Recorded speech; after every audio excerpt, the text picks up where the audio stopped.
Jadi tujuan Allah Subhanahu wa ta'ala memerintahkan kepada kita umat manusia yang beriman kepada Allah Subhanahu wa ta'ala tidak lain dan tidak bukan menjadikan manusia yang sempurna. Bagaimanakah manusia yang sempurna? Yang sempurna bukan berarti orang yang mereka memiliki kekayaan yang berlimpah. Orang sempurna bukan berarti mereka yang memiliki wajah ganteng atau pula wajah cantik.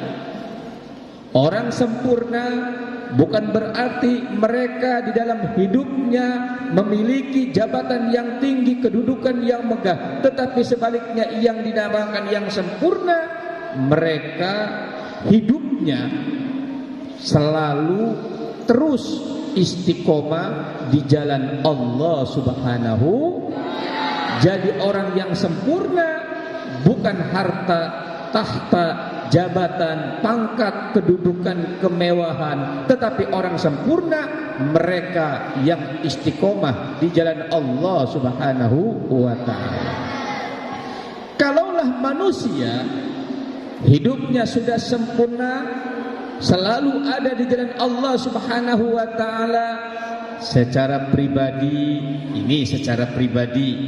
kita selalu terkontrol dan selalu ada pada kebenaran dalam hadapan Allah Subhanahu wa ta'ala.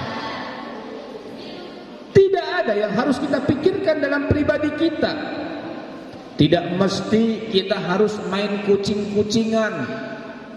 Jadi ada orang yang tidak sempurna. Orang yang tidak sempurna itu hidupnya selalu main kucing-kucingan. Di saat ada orang, sholatnya rajin banget, rajinnya. Kagak ada orang tidur lelap, sholat ditinggalin. Itu namanya tidak sempurna. Kebenarannya main kucing-kucingan. Di saat ada orang pura-pura baik, tutur kata baik, semua apa yang ia ada diberikan ke orang lain, atau pula mungkin dia selalu ada dalam kebenaran saat ada orang, tapi tidak ada orang, paling bajingan. Bukan hanya sebatas bajing, tapi paling bajingan. Ya, beda antara bajing sama bajingan. Kalau bajing cuma makan kelapa, tapi bajingan semuanya habis. Begitu tidak ada orang, paling bajingan, semua habis. Jangan-jangan hatinya pun dia adalah hati yang gernuk. Tahu gernuk? Kelihatannya baik, tapi dalamnya mematikan. Nah, orang yang sempurna tidak pernah main sandiwara, tidak pernah main kucing-kucingan.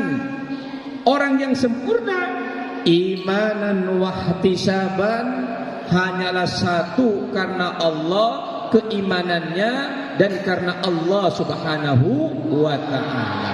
Orang melakukan ibadah puasa membentuk manusia sempurna. Kesempurnaannya bukan sempurna di hadapan umat manusia, tetapi sempurnanya di hadapan Allah Subhanahu wa ta'ala.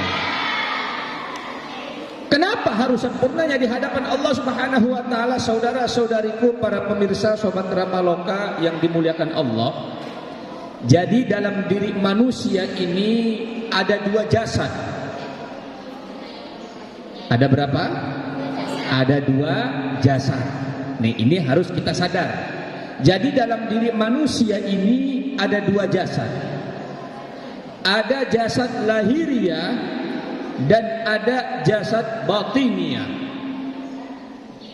Jasad lahiriah yang kita lihat dari ujung rambut sampai kepada ujung kaki disebut dengan al-jauhar. Mata, hidung, kaki, telinga, tangan, badan, itu adalah disebut dengan jauhar.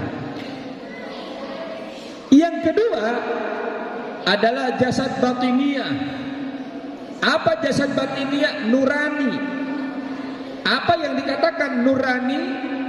Yang dinamakan dengan nurani, nur artinya cahaya, ni aini mata hati. Jadi cahaya mata hati. Di mana cahaya mata hati itu adanya? Di kolbu, di hati. Maka manusia terkadang dia otaknya berpikir, mulutnya berbicara, tapi belum tentu hati nuraninya itu sama dengan pikiran dan mulut. Betul? Makanya sering mengatakan, coba katakan apa yang ada dalam hati nuranimu.